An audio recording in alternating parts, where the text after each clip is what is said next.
Party of తెలంగాణలో కోచ్ల నియామకావళి విభాగాన్ని చూసే అశోక్ కుమార్ ఈ రోజు హాలిడే రోజు వచ్చి ఫైల్స్ అన్ని చూసి కొన్ని ఇంపార్టెంట్ ఫైల్స్ గైబ్ చేసే ప్రయత్నంలో ఈ రోజు మాకు రెడ్ హ్యాండ్గా దొరికాడు. కాబట్టి అతన్ని పట్టుకుంటే వెళ్ళిపోయాడు.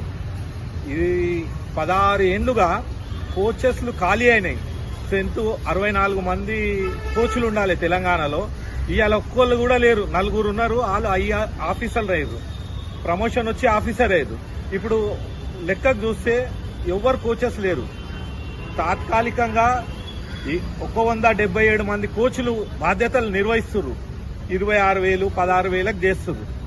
వీళ్ళకి 2,60,000 పెట్టుకొని ప్రభుత్వం నుంచి రావాల్సిన ఇతర శాఖలల్లా ముఖ్యమంత్రి గారు 84,000 పోస్టులు వేసిండు.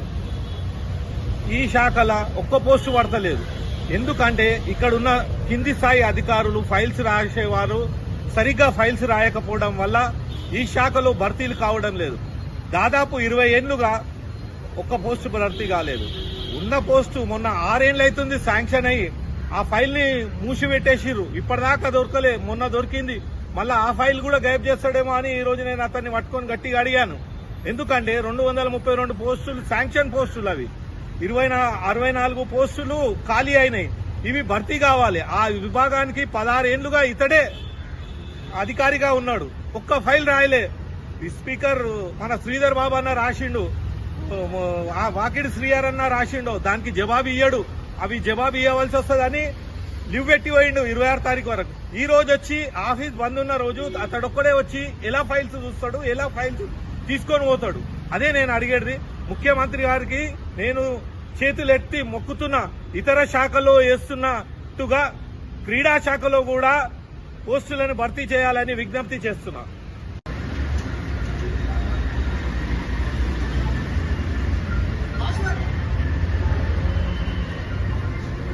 రండి సార్.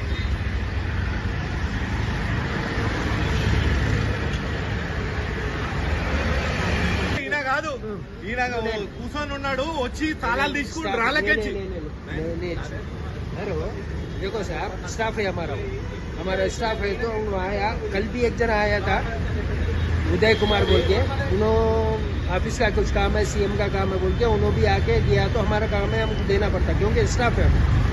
स्टाफ में भी आते, हॉलीडे में भी आते, सब आते, कोई भी नहीं बोलते, सब आते हॉलीडे में।